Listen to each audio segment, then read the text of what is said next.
Welcome to Perfect Imperfections, a safe space for healing, the podcast that embraces our unique journey of healing and growth. I'm Evita van Eelen, your host and a fellow traveler on this path of self-discovery. Each episode, I will share my personal experiences, insights, and lessons learned, as well as explore various topics related to healing, mental health, and self-acceptance. In a world that often focuses on perfection and appearance, we tend to forget that everyone has their own struggles and imperfections. This podcast aims to create a safe and non-judgmental space where we can openly discuss the challenges we face and find solace in the knowledge that we are not alone. Through my own story, I will dive deep into topics such as burnout, depression, anxiety, and the impacts of societal expectations. I will also explore techniques, tools, and resources that have helped me in my healing journey. Remember, healing is not linear, and we all have our own unique paths. By sharing our vulnerabilities and celebrating our imperfections, we can foster a sense of understanding, empathy, and connection. So join me on this transformative journey as we uncover the power of embracing our perfect imperfections. Let's create a safe space for healing, one episode at a time. Welcome back to the fourth episode of Perfect Imperfections, a safe space for healing. Thank you again for joining me. As today I would like to talk about fight, flight, or freeze responses, but in correlation to experiencing extreme fear. The other day, I was talking to a friend who lives in a different time zone than I do. So we were just chatting away. And she was telling me that she recently had been on her dream holiday with her husband. She enjoyed herself immensely, but also immediately proceeded to tell me that she had a couple of panic attacks and that she felt anxiety and fear at certain points. So I was like, okay, but are you okay? How did you handle it? And did you really enjoy yourself then, if that was such a part of the experience? She then proceeded to tell me that no, everything was okay. She enjoyed herself immensely. There was just this one incident where they had changed hotels and the bathroom facilities there were absolutely disgusting. And that for her triggered the intense emotion of feeling extreme fear. She even called it a panic attack. And she then proceeded to tell me that they couldn't change hotels, that the facilities, there were no other options. So if she was going to use the bathroom facilities, it had to be those incredibly disgusting circumstances. So she asked her husband to go with her and basically do the touching of the facilities, things that she needed to use for her, because that was just something she was incapable of due to the extreme fear she was feeling. And then she proceeded to tell me that when she tells this story, she brings it as kind of a joke and a funny anecdote, but she feels extreme shame for the fact that she had to ask her husband to help her out. And this is something that I verified with her, because I was at first wondering why she felt ashamed, until she proceeded to tell me, well, I'm a 35-year-old woman. I am very independent. I've lived on my own in multiple places.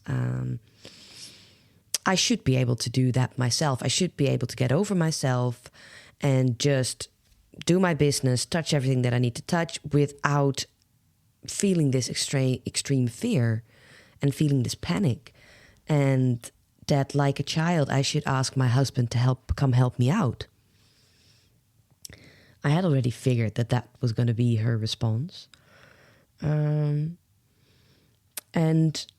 first of all, I am extremely, extremely grateful for the fact that she feels safe enough with me to tell me the whole story, to tell me, to share very vulnerably with me her emotional state in that point of time, and also in the current point of time on how she looks back to it.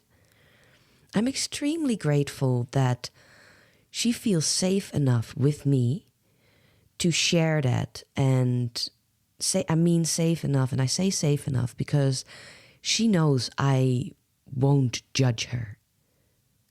I will absolutely not, which then immediately creates the safe environment to openly and vulnerably share.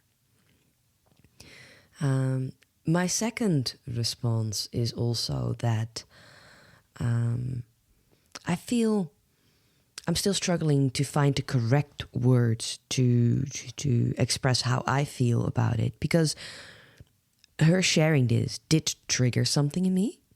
Obviously, I'm talking to you about it in a podcast, so for me it was a trigger, because for me it triggered similar memories and experience and echoes of similar feelings. And I feel a bit sorry for her that this is how she remembers the holiday of a lifetime. Because that's not what I would want for her. I would want for her that she remembers all the good times and that she can look back to this incident from a different perspective. So when she openly shared with me, I also shared with her my perspective on the situation, which is as following. She was having an extreme fear reaction, panic attack, to a situation she had no control over. And she was experiencing all these heightened, intense emotions, which she was struggling to regulate. But she was aware enough of her response and of the fact that she was struggling with regulating her emotions, and also still struggling with the desire and the need to use the bathroom facilities. So she was having that internal struggle, but she was still capable enough to communicate that with her husband. And not even only being able to communicate the fact that she was having this experience, but also come up with a solution that would, in that moment, in that short-term temporary situation, enable her to use the facilities and to get assistance in regulating her emotions.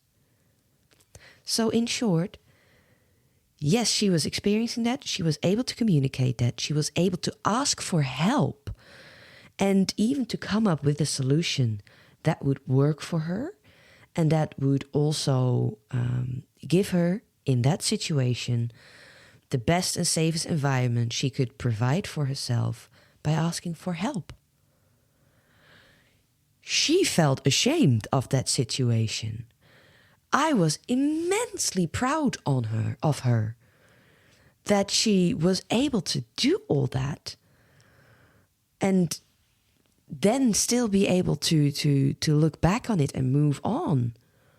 I was extremely proud of her.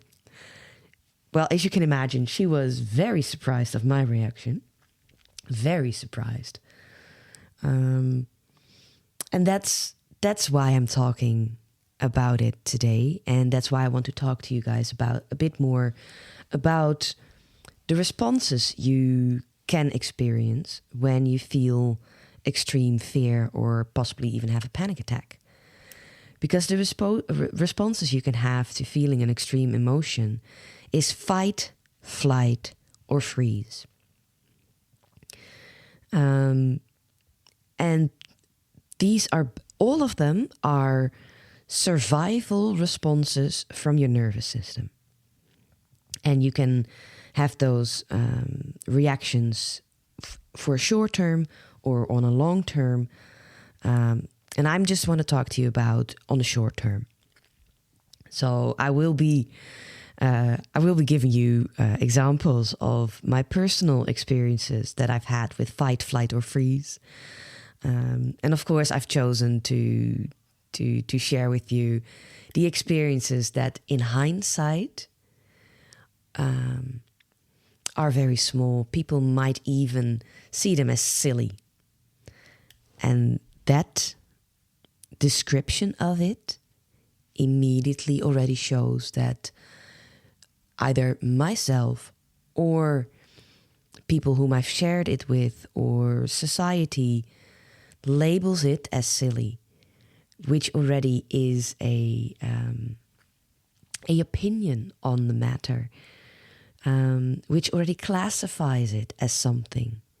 Whereas if you then feel certain emotions on that situation, you could, not everybody feels it, but you could already feel unsafe to share it or to even actually properly feel those emotions.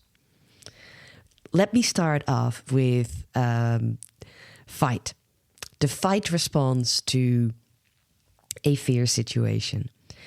From my personal experience, I couldn't come up with a very clear reaction. So I checked in with a friend and I can use hers. A friend of mine, when she feels fear or any form of threatening or a threatened situation, her first response is fight. As in, she had fallen down, had injured herself. She needed to go to the ER. And in the ER, the doctor, he needed to give her a shot and he needed to straighten out something. He had given her the anesthetics, so supposedly she wouldn't feel anything. Yeah. She did feel everything because the anesthetics hadn't numbed the right area. So when the doctor did his thing and she felt pain, her nervous system registered that as, I'm being threatened. And then her first response, without even thinking, really, she hit the doctor. She really flat-handed hit the doctor in the face. When she told me that, we both could laugh about it. But this is her initial first unlogically response of her body when she is experiencing fear or a threatening situation. Then there is flight.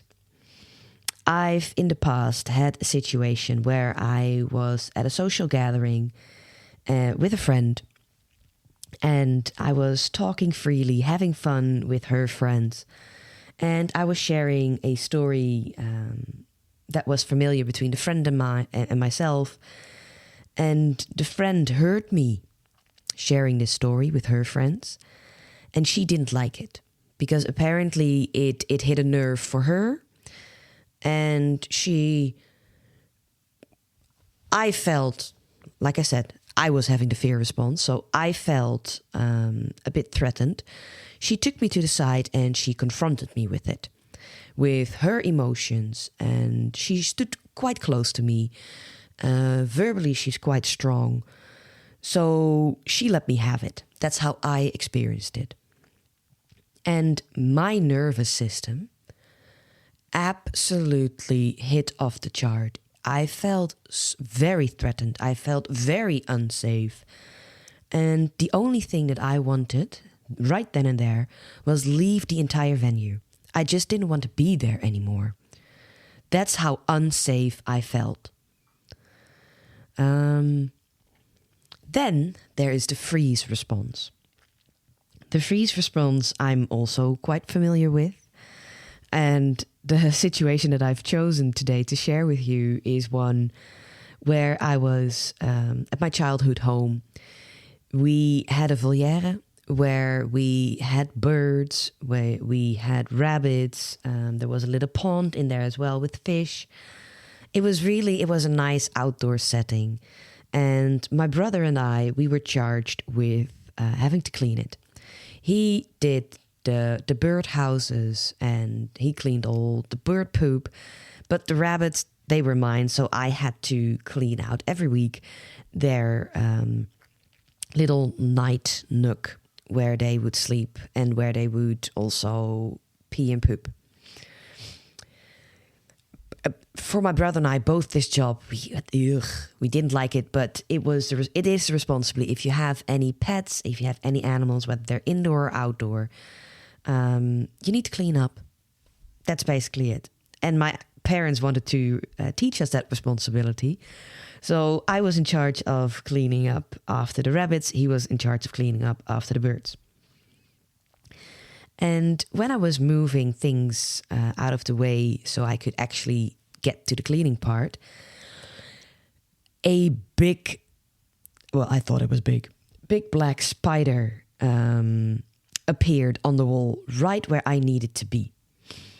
And also needed to go through, either to go in or go out. And I was in the room at the moment, so I froze because I'm not a fan of spiders. I am not a fan of spiders, and especially the big black ones. No, thank you very much. And I have to give a side note here for any international listeners. In the Netherlands, our spiders are not venomous. They are not venomous. So it's unlike in Australia where you see a spider there, you have every right to be basically shitting your pants because they can not every spider in Australia, but they can be very venomous. So you have to be on the alert. So in that case, the fear response is very valid, very valid. In the Netherlands, our spiders, no, they are not venomous. They look creepy. They look creepy. So I was having one in the room with me there, and I just froze. I was too scared to move, too scared to go out of the room, because in my mind, the spider was way too close to the door, and there would be a possibility of me I don't even know what I was thinking, but I just froze. I just froze. It took me a very long time to unfreeze and to give myself the mental pep talk that I could do this.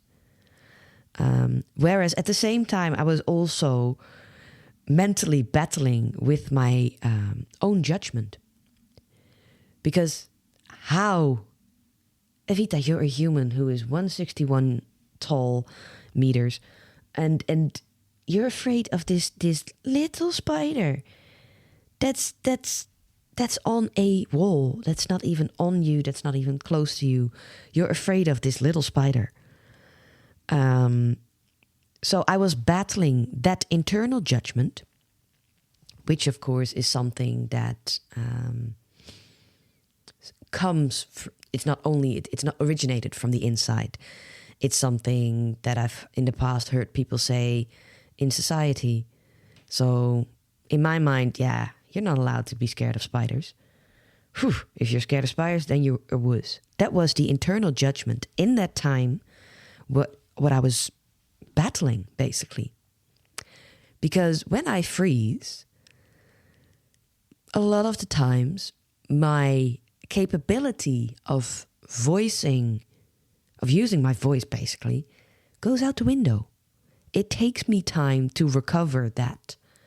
Because it takes me time to unfreeze my mind, to unfreeze my physical body, to unfreeze my vocal cords. In this story, like I said, I was able to clean the rabbits' night exhibit, and exhibit is also not the right word. I can't figure it. Where they sleep at night. Layman's terms, where they sleep at night. I was able to clean that, and I was able to move past the spider. And then when I finally, after hours, came back inside, my brother, who was done even before me, he came to me and he was like, Evita, what took you so long? What happened? So I told him about Spider. Yes, he had to laugh. But we also came to the agreement that for at least the first couple of weeks, we would change it up a bit, because not only did we have birds and rabbits, we also had a dog. And my brother loved the dog. He was the one who wanted the dog for his birthday. And he loved the dog, but he was not a big fan of walking the dog. And here is where we got creative with each other. Because he saw that I was genuinely afraid, and he wanted to help me out. He said, well, what if for the next couple of weeks I not only clean after the birds, but I also clean up after the rabbits. But then on those days, you have to walk the dog. I said, deal. And he knew I was going to say that, not only because I was still struggling with my fear, but also because I love walking. I absolutely love walking, and I loved walking the dog. The dog loved it when I walked him, because then he got way more mileage in than if my brother would walk him. So it was a good deal all around for the both of us. But these are 3 examples of how you can respond to a situation that your nervous system perceives as threatening. And it's in those moments where you experience one of 3 options, it can be difficult. At first, it might look like someone who has fight as their primary emotion or their primary reaction. It's a reaction to the emotion. That can seem very, that comes in handy. Possibly, because every upside also has a downside, is that they afterwards might feel shame for the fact that they physically attacked or harmed someone. So people who have fight as their first response, they might need to learn how to apologize. And not everyone in society is able to receive and accept an apology. So that can be something that they struggle with. If you have flight as your primary response to an intense emotion, and people, because fear is something, it happens on the inside. It's your nervous system that has a reaction. It often isn't showed on the outside. So people who aren't as equipped in reading other people might really get offended when someone has flight as their first response and just vanishes. And that could be physically, but of course that could also be emotionally, that someone takes flight within themselves so that they're not there anymore. And having to, possibly, if it's something that you want, of course, if you want to create more understanding with someone else, having to talk about that can also be very, very challenging. And then, as I had with freeze, like I said, when I freeze, I'm unable to use my vocal cords. So I'm unable to verbalize what is happening, what I need. So then if there is someone there and they see it happening, if they're already able to read people that well and see it happening, they have to guess what is going on, because I'm not able to tell them. So that is also, every response has their own challenges to deal with. And that's why I've been working to really learn to not only see, I want to use the word see, but it's also feel and recognize. I think recognize is a better word to use. It's to recognize which emotion I am experiencing. And that takes training, because it didn't come natural to me. Yes, I am a high sensitive person, so I feel a lot, immensely, but I was not able to recognize which emotion I was feeling. That is something I got a lot of help with from my coach, Marjolein, which is something I will get back to you guys to in another episode. But like I said, it's important to be able to recognize which emotion you are feeling, you are going through, and then to learning for yourself, because judgment is not something that only comes from the outside. Often, due to situations we grew up in, behavior and mindsets we were learned as children, we develop these internal judgments towards ourselves. And again, not everybody has that, but in my surroundings, I see a lot of people that struggle with internal judgments. So once you've recognized the emotion, the next step is acknowledging the emotion, which then can trigger your internal judgments, if not external judgments from people, if you already are at the sharing phase. But then after acknowledging it, you have to feel it. That's a step I had never done in my life, because I was so scared of the emotions that I was feeling. So if I was already able to recognize the emotion I was feeling and then move on to the acknowledging phase, I would get stuck in that one due to my own personal internalized judgment that I was projecting on towards myself.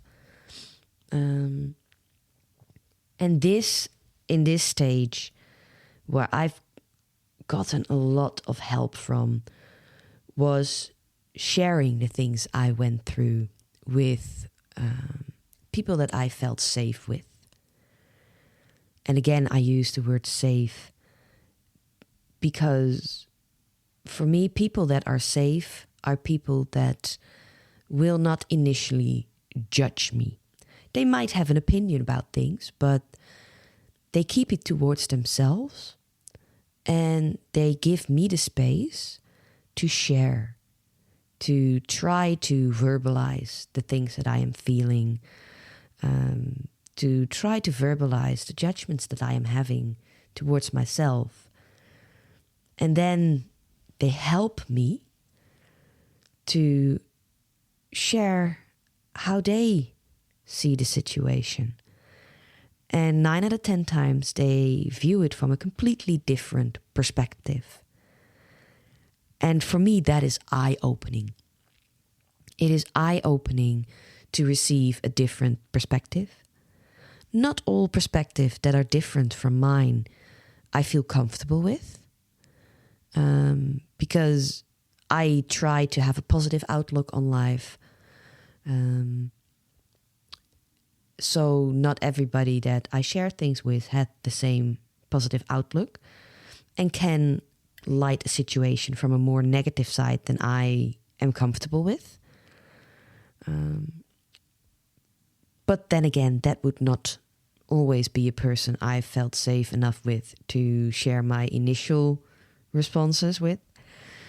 But it's nevertheless, even though I might not feel comfortable with their perspective, it is a different perspective that can help me get out of the emotion and to see a situation from a higher altitude, from a higher standpoint, basically from a different perspective.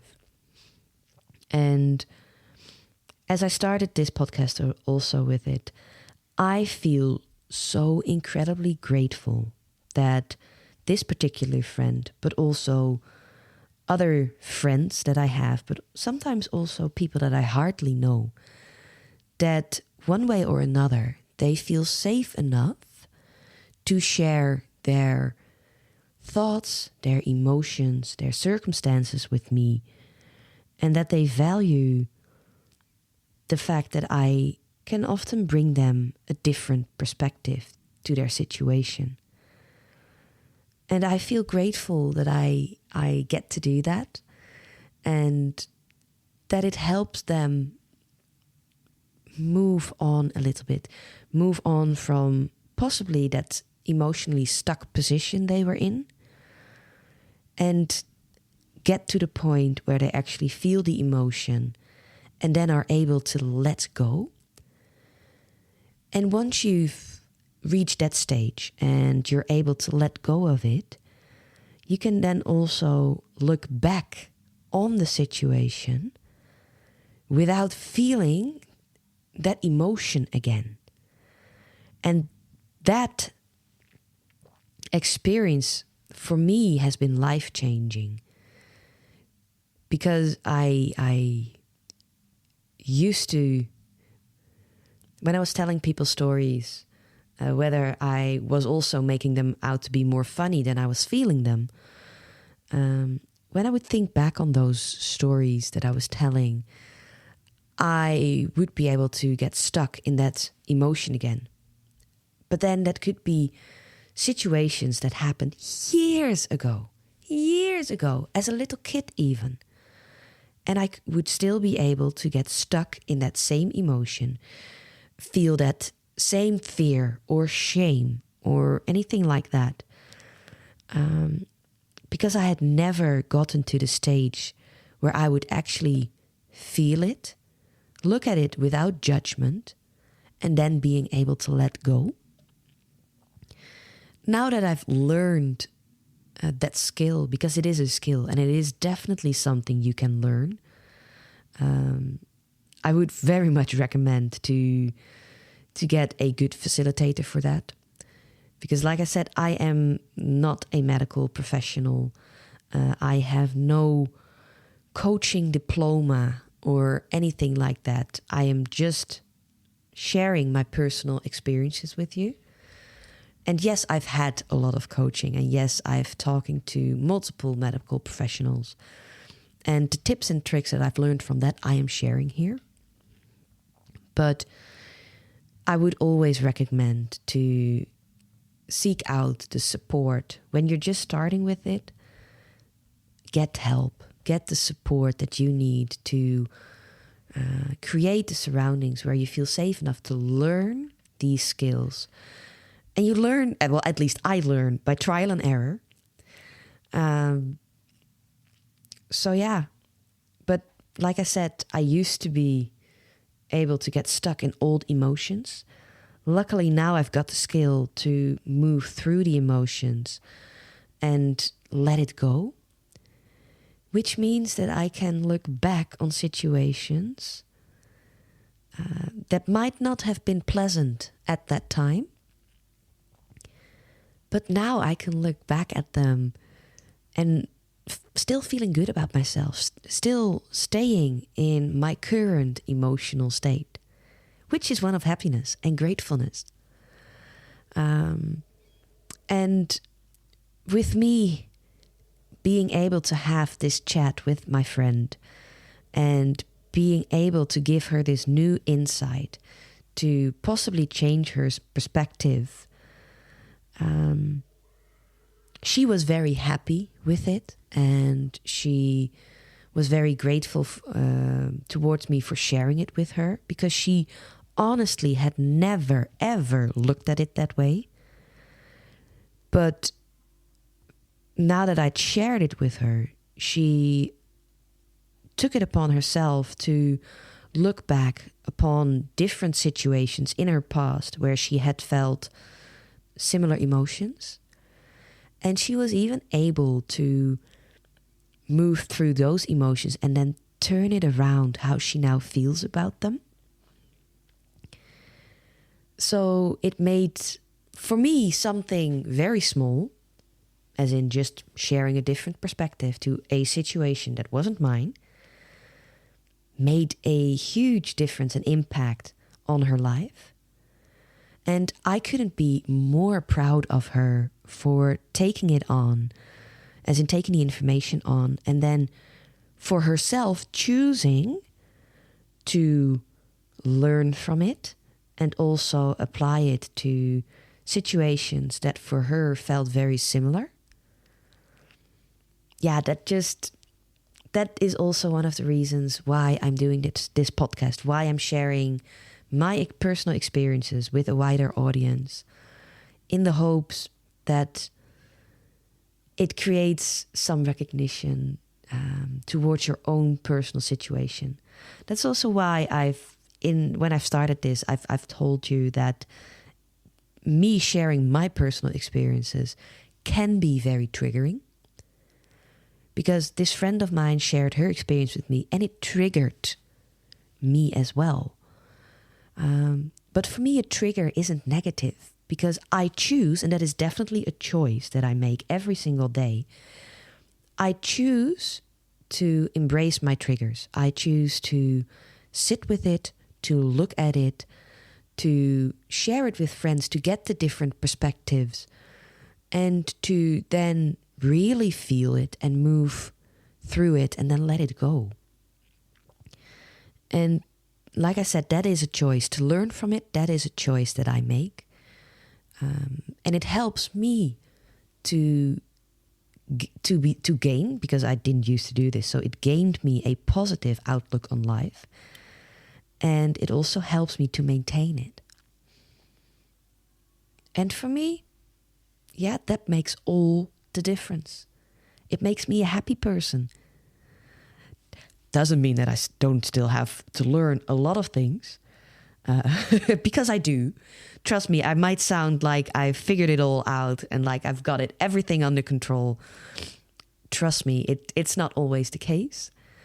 But that's why I have help. And that's why I share this. Because for me, sharing this with all of you also is for me a process where I get then to manage and to regulate what comes up. And I love this process. I really do. And if you are ready in your own time and in your own point of life, because you're also never too young or too old to start the journey of looking at yourself and your own responses and choosing whether or not you want to keep having these responses. You're never too young or too old to have a good look at yourself and make the choice to learn. And everybody learns what they need to learn. Just know that if you are on this path and if you are already working with it or want to start working with it, do it. There is no right or wrong in this. As long as you're not intentionally hurting people and you choose to just work on yourself, look inside yourself, get that flashlight out and shine it on the parts of yourself that you are not necessarily loving to see. If you do that and you gain the skill to look at it lovingly, that's amazing. That's amazing. And I couldn't applaud you more for it.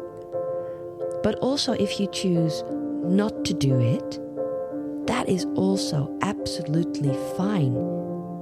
like I said, there is no right or wrong in this. There's no right or wrong in how you wish to live your life. With the side note that you are not intentionally damaging or hurting people. Live it like you want. Own it. Don't feel ashamed of yourself. Be you. Just go for it. You can do it.